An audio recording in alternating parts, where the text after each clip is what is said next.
Good morning. Welcome to JK ICC.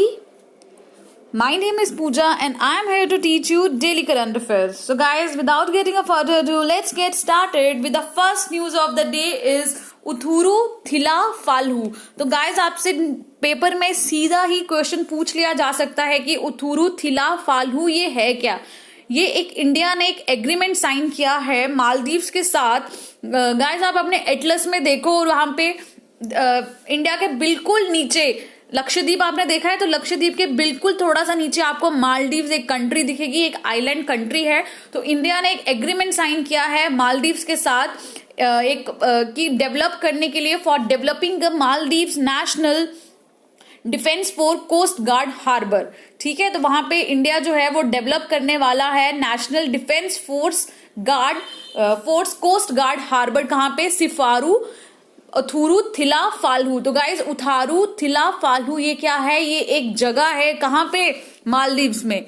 ये आपको ये दिख रहा है यहाँ पे, ये एक जगह है मालदीव्स में जहां पे इंडिया जो है वो डेवलप करने जा रहा है एक national defence force coast guard harbour.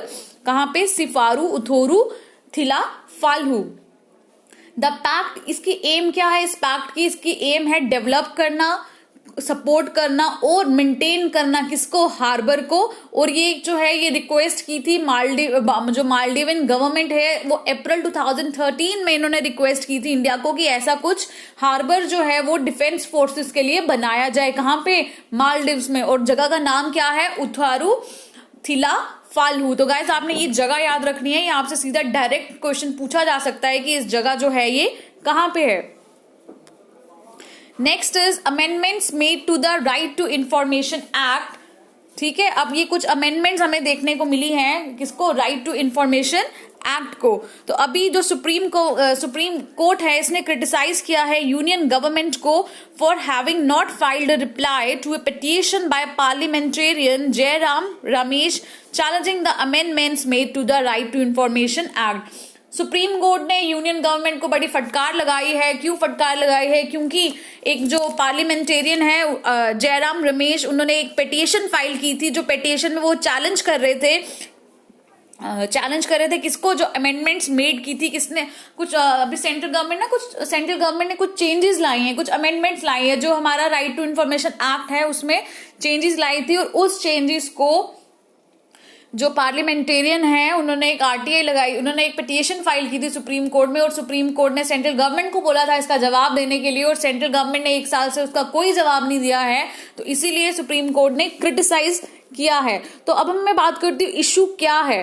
ठीक है, पिटिशनर है पार्लियामेंटेरियन है, उन्होंने बोला है कि जो अमेंडमेंट जो आपने लाई है वो जो है सेंटर को बहुत ज्यादा पावर जो है वो असाइन कर रहा है, ताकि उस पावर्स में क्या है सेंटर जो है वो डिसाइड करेगा कि टेन्योर कितना रहेगा चीफ इंफॉर्मेशन कमिश्नर का और इंफॉर्मेशन कमिश्नर का. टेन्योर कितना रहेगा, सैलरीज क्या रहेंगी और सर्विस कंडीशंस क्या रहेंगी. ठीक है, तो ये सब कौन अब डिसाइड करेगा? Central government. बट इससे पहले जब अमेंडमेंट्स नहीं हुई थी तो ये जो इनका टेन्योर था, सैलरीज थी और सर्विस कंडीशन जो था, ये कौन डिसाइड करता था उस टाइम पे? ये डिसाइड किया जाता था कि जितना हम इलेक्शन कमिश्नर ऑफ इंडिया को सैलरीज वगैरह देते हैं उतनी सैलरीज जो थी उनके एट पार उनको दी जा रही थी. बट अब इसमें कुछ उन्होंने अमेंडमेंट्स ला दी और अब जो था पूरी की पूरी जो पावर्स थी वो सेंट्रल गवर्नमेंट के हाथ में है. तो सेंट्रल गवर्नमेंट क्या करेगी? अब अपनी विम्स एंड फेंसेस के हिसाब से जो है उनको ये चीजें प्रोवाइड करेगी.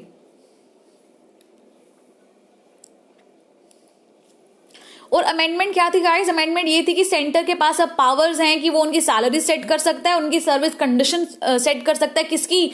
चीफ इंफॉर्मेशन कमिश्नर की और इंफॉर्मेशन कमिश्नर की, सेंटर में भी और स्टेट लेवल पे भी. और जो उनका टर्म होगा सेंट्रल चीफ इलेक्शन कमिश्नर का और इंफॉर्मेशन कमिश्नर का भी वो उतना होगा जो कौन प्रिस्क्राइब करेगा? जो प्रिस्क्राइब किया जाएगा बाय द सेंट्रल गवर्नमेंट. ठीक है, तो यही जो इश्यू था ये हमें देखने को मिला था. तो ये अमेंडमेंट्स क्यों क्रिटिसाइज कर रही है? क्योंकि अब जो थी ये पूरी की पूरी पावर सेंट्रल गवर्नमेंट के हाथ आ गई है. और ये जो अमेंडमेंट्स थी इसको एक थ्रेट की तरह देखा जा रहा था. किसका threat? Threat to the independence of the central information commissioner. तो इसीलिए जो था ये अभी जो पार्लियामेंटेरियन है उन्होंने ये क्रिटिसाइज किया है उसको बहुत ज्यादा. तो guys right to information act आपके एग्जामिनेशन पॉइंट ऑफ व्यू से इंपॉर्टेंट है. Next is acute encephalitis syndrome. तो गाइज ये सिंड्रोम क्या है, अभी हमने 2019 में आपने देखा था बिहार में जो बहुत ज्यादा बच्चे थे उनकी लीची खाने से, जो कच्ची लीची खाने से उनकी डेथ हो गई थी। तो अभी ये न्यूज में क्यों क्या है, क्योंकि पहला केस जो एक्यूट इंसेफेलिटिस का सिंड्रोम का देखा गया है मुजफ्फरपुर बिहार में। ठीक है, इसको लोकली क्या बोला, इसको बिहार में, इसको लोकली बोला जाता है चमकी बुखार। ठीक है, ये समर्स में हमें देखने को मिलता है, जो जितने भी फ्लड प्रोन डिस्ट्रिक्ट्स हैं नॉर्थ बिहार के, वहां पे हमें ये डिजीज देखने को मिलती है। बेसिकली जो AES है ये एक बास्केट टर्म है जो किसके लिए यूज होता है, for referring to hospitals, childrens and clinical neurological manifestation that includes mental confusion, disorientation, convulsion, delirium और कोमा जैसी सिचुएशन को AES जो है उसको ये बहुत बड़ी टर्म, बास्केट टर्म यूज होती है।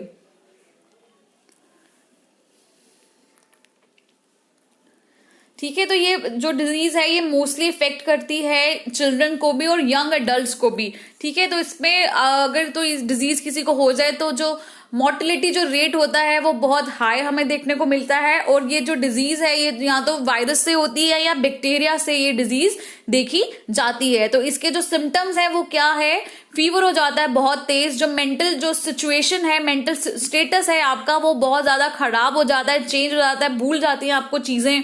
ठीक है, नर्वस सिस्टम इतने ढंग से काम नहीं कर पाता और किसी पर्सन को भी किसी भी एज में ये हो सकता है। जैसे आपने एक डिजीज का नाम सुना होगा जिसका नाम है जैपनीज इंसेफेलिटिस वायरस। ठीक है, तो ये एक मेजर कॉज है AES का इंडिया में, जिसमें 5 से 35% तक जो AES की जो डिजीज हैं वो जैपनीज इंसेफेलिटिस वायरस जो देखने को मिलती हैं। तो गाइस ये कैसे लीची फ्रूट से रिलेटेड है। ठीक है, तो आपने सुना होगा लीची बच्चों ने खाई और लीची खाने से बच्चों की डेथ हो गई।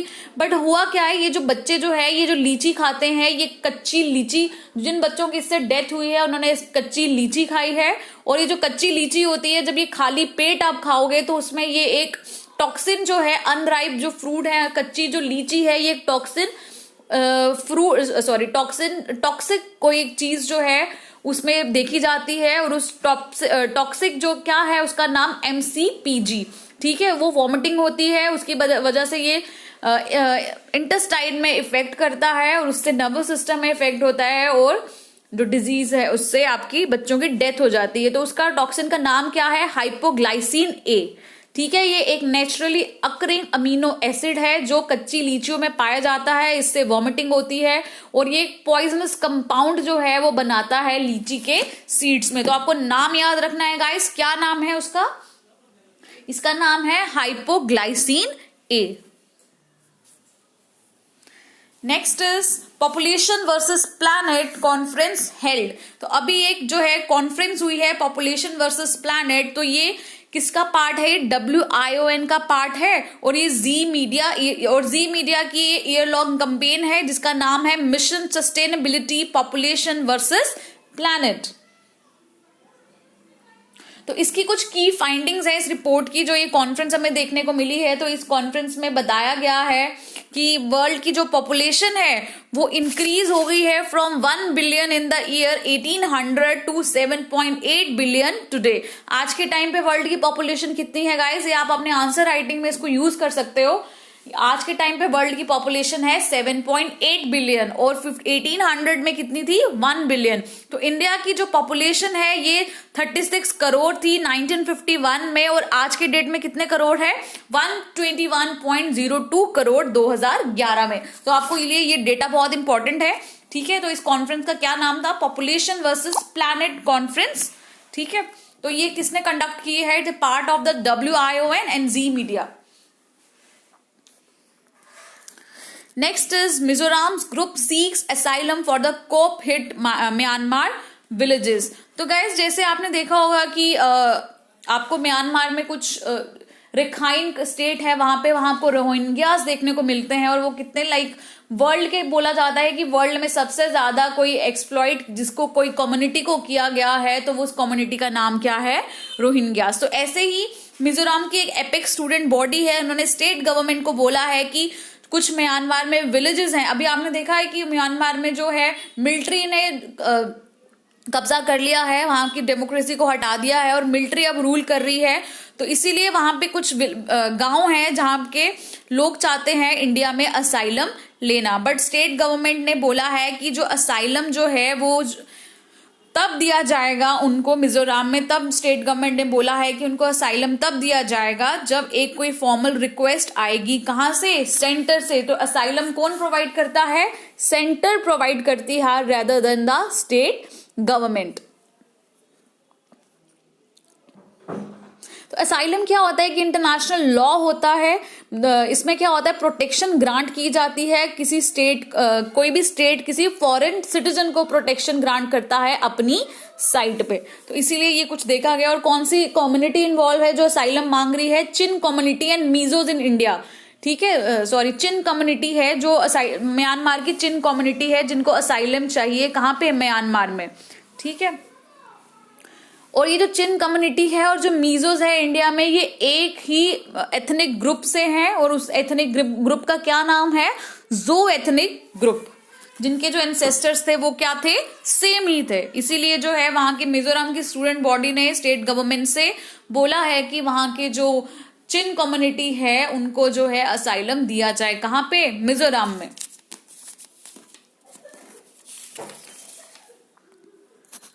नेक्स्ट इज राष्ट्रीय कामधेनु आयोग। ठीक है, तो अभी क्यों न्यूज में था राष्ट्रीय कामधेनु आयोग? क्योंकि अभी आरके ने रिसेंटली कैंसिल किया है इंडिजीनियस काउ साइंस एग्जामिनेशन, क्योंकि इनको बहुत साइड से क्रिटिसिज्म जो था वो इनको बहुत ज्यादा सुनना पड़ रहा था लोगों से, क्योंकि ये जो राष्ट्रीय कामधेनु आयोग था ये जो बहुत ऐसी बातें कर रहा था जो साइंटिफिक नहीं थी। ठीक है, now the animal husbandry department has said that the Rica has no mandate to conduct such an examination. जो एनिमल हस्बेंड्री डिपार्टमेंट है उसने बोला कि अभी कोई भी ऐसा सच कोई एग्जामिनेशन नहीं होगा, क्योंकि इस एग्जामिनेशन में बोला जा रहा था कि एक ऐसा कुछ एग्जामिनेशन होगा जिसमें क्या होगा कि कितने मतलब बड़े ज्यादा अनसाइंटिफिक क्लेम्स थे। जैसे क्या था कि जो गोबर होता है काउस का, इंडिजीनियस काउ का, वो हमें बचाता है रेडियो एक्टिविटी से। और जो उसका मिल्क होता है इंडिजीनियस काउ का, उसमें कुछ ट्रेसेस होते हैं गोल्ड के। और जो अगर हम काउ स्लॉटर करते हैं तो अर्थक्वेक आते हैं। तो ये बहुत ही अनसाइंटिफिक क्लेम्स थे जो बहुत ऑल ओवर द इंडिया से इसको क्रिटिसिज्म देखने को मिला है। उसकी वजह से ये एग्जामिनेशन को अब खत्म बंद कर दिया गया है और बोला है कि आगे से ऐसा कोई भी एग्जामिनेशन जो है वो कंडक्ट नहीं किया जाएगा। Next is United Nation Human Right Council. तो guys this is very important body, specialised body of the United Nation. तो ये आपको पढ़नी है। ये मैं पुरानी वीडियोस में बहुत मैं आपको यूनाइटेड नेशन की बॉडीज पढ़ा चुकी हूँ। ठीक है, जब कोई भी जो बॉडी न्यूज में रहती है वो मैंने आपको डिटेल में एक्सप्लेन करके बताई है। तो अभी न्यूज में क्यों था? क्योंकि जो हमारे एक्सटर्नल अफेयर्स मिनिस्टर हैं एस जयशंकर, उन्होंने वहां पे एक एड्रेस किया है, वहां पे सबको एड्रेस किया है। और उन्होंने बोला है कि जो टेररिज्म है वो एक सबसे बड़ा, आज भी सबसे continues to be one of the gravest threat to the humankind and a crime against humanity which violates the most fundamental human rights, namely the right to life। आज के टाइम पे सबसे ज्यादा जो ग्रेवेस्ट थ्रेट है human kind को वो क्या है? टेररिज्म है। टेररिज्म क्या है? ये क्राइम है अगेंस्ट ह्यूमैनिटी के, जो वॉयलेट करता है सबसे बड़ा ह्यूमन राइट, सबसे बेसिक ह्यूमन राइट को वॉयलेट करता है, जिसका नाम है राइट टू लाइफ। ठीक है, तो ये राइट टू लाइफ को जो है ये वॉयलेट करता है। तो ये कुछ हमारे जो एस जयशंकर है वहां पे उन्होंने एक स्पीच दी है। ठीक है, जिसमें उन्होंने टेररिज्म के बारे में बात की है। Next is Indradhanush 3.0 launch. ठीक है, तो इंद्रधनुष क्या है? एक intensified mission Indradhanush 3.0 launch to expand immunisation coverage across the country. जो इम्यूनाइजेशन कवरेज होती है उसको इंडिया में उसको और बढ़ाना अभी इस मिशन के अंडर जो है वो देखा गया है। ठीक है, अल्टीमेट गोल क्या है इसका? कि टू इंश्योर करना full immunisation which will available. से क्या होगा? जो वैक्सीन होंगी, जो 2 साल के बच्चे हैं, 2 साल तक के बच्चे हैं और प्रेग्नेंट वुमेन्स हैं, उनको जितनी भी बेसिक वैक्सीन होती है उनको फ्री ऑफ कॉस्ट जो है वो मिलनी चाहिए। तो गाइस इसके बीच में क्योंकि ये फोकस क्यों है? क्योंकि कुछ चिल्ड्रंस और प्रेग्नेंट वुमेन्स हैं जिनको पैंडेमिक के टाइम पे वो वैक्सीन जो हैं वो नहीं ले पाए, जिन्होंने मिस कर दिया अपनी वैक्सीन, तो उसके लिए अब ये इंद्रधनुष 3.0 लॉन्च किया गया है। ठीक है, वैसे जो इंद्रधनुष मिशन है इसके अंडर 12 वैक्सीन है, 12 प्रिवेंटेबल डिजीज के लिए वैक्सीन है, जैसे डाइप्थेरिया है, वुपिंग कफ है, टेटनस है, पोलियो है, ट्यूबरक्लोसिस है, हेपेटाइटिस बी है, ठीक है, निमोनिया है, होमोफिलस इन्फ्लुएंजा है, जापानीज इंसेफेलिटिस है, रोटावायरस है, न्यूमोकोल कॉन्जुगेट वैक्सीन है, पीसीवी बोलते हैं, मीजल्स रुबेला बोलते हैं। तो ये सब हमें वैक्सीन जो हैं वो इसके अंडर देखने को मिलती है। हाउएवर जो ये कुछ वैक्सीन है जैसे जापानीज इंसेफेलिटिस है, तो ये सब जो वैक्सीन है ये कुछ सिलेक्टेड डिस्ट्रिक्ट में दी जाती हैं, बट मोस्टली ये सारी वैक्सीन जो हैं ये all over the India free of cost जो है बच्चों और छोटे बच्चों को, 2 साल तक के बच्चों को और उनकी मदर्स को ये वैक्सीन जो है वो फ्री ऑफ कॉस्ट जो दी जाती है। Now what is LOC? तो गाइस आप जम्मू में रहते हैं, आप JNK से हैं, तो LOC तो एक नॉट छोटे बच्चे बट जिसने थोड़ा सा सुना है उसको भी पता होगा, जिसको थोड़ा पॉलिटिक्स के बारे में या थोड़ा सा अपने देश के बारे में पता है उसको पता होगा LOC क्या है। ठीक है, LOC क्या है? लाइन ऑफ कंट्रोल बोला जाता है इसको ओरिजिनली इसको नाम दिया गया था सीज फायर लाइन। ठीक है, फिर बाद में इसको रीडिजाइन किया गया as a line of control following the Simla agreement जो हुआ था 3 जुलाई 1973 को साइन हुआ था। उसके अंडर इसको सीज फायर लाइन की जगह लाइन ऑफ कंट्रोल नाम दे दिया गया था। The part of the Jammu, आपने पता ये जम्मू का कुछ पार्ट है that is under the Indian control, उसको हम बोलते हैं स्टेट ऑफ JNK। अब कुछ पार्ट है जो पाकिस्तान का कंट्रोल है, उसको आप बोलते हो पाक ऑक्युपाइड कश्मीर। ठीक है, तो ये जो है पाकिस्तान कंट्रोल पार्ट जो है, जो पाकिस्तान कंट्रोल करता है, उसने इस पार्ट को डिवाइड किया है आजाद जम्मू एंड कश्मीर में एंड गिलगिट बल्तिस्तान में। तो नॉर्दर्न मोस्ट पॉइंट जो है LOC का वो क्या है गाइज, ये बहुत इंपॉर्टेंट है, ये आपको याद रखना है। The northernmost point of the LOC is known as NJ 9842 NJ। तो आपने गाइस ये याद रखना है। ठीक है, आपको एक और सीज फायर लाइन जो दिखती है इंडिया में, सॉरी JNK में आपको 2 सीज फायर लाइन्स दिखती हैं, एक तो LOC है और दूसरी सीज फायर लाइन कौन सी है? जो चाइना के कंट्रोल में एरिया है उसका नाम है अक्साई चीन। ठीक है, तो जो लाइन ऑफ कंट्रोल है ये डिवाइड करती है कश्मीर को 2 पार्ट्स में और ये and close the Jhelum valley route, और जेलम वैली रूट को ये क्लोज करती है।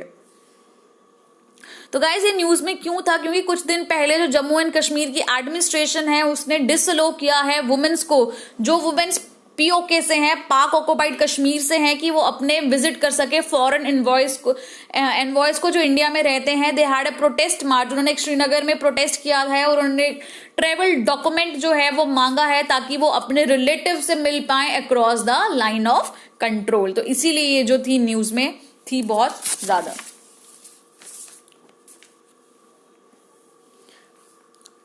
Last news of the day is defence acquisition council. तो ये जो डिफेंस एक्विजिशन काउंसिल थी ये कब बनाई गई? ये था to counter the corruption and speed up decision making in military procurement. The government of India in 2001 decided to set up an integrated defence acquisition council, और इसको हेड कौन करता है? Defence minister. तो गाइज ये डिफेंस एक्विजिशन काउंसिल कब बनी है?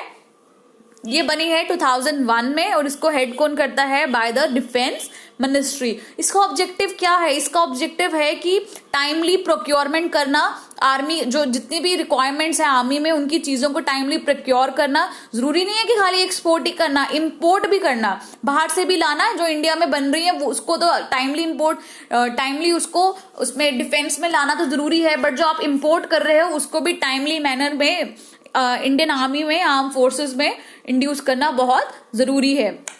तो बहुत जरूरी है, और जल्दी उसको एलोकेट करना, जितने भी बजटरी रिसोर्सेज हैं उसको प्रॉपर्ली यूटिलाइज करना, एफिशिएंटली यूटिलाइज करना।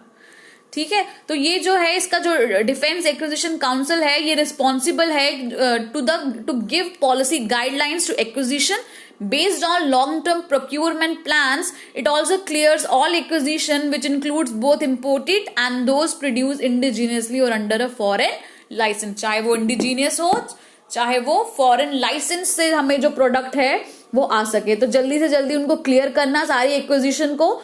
ठीक है, और उसको आर्मी में जो है वो procure करना timely।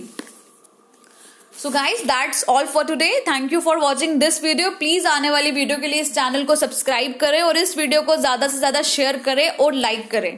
Thank you so much.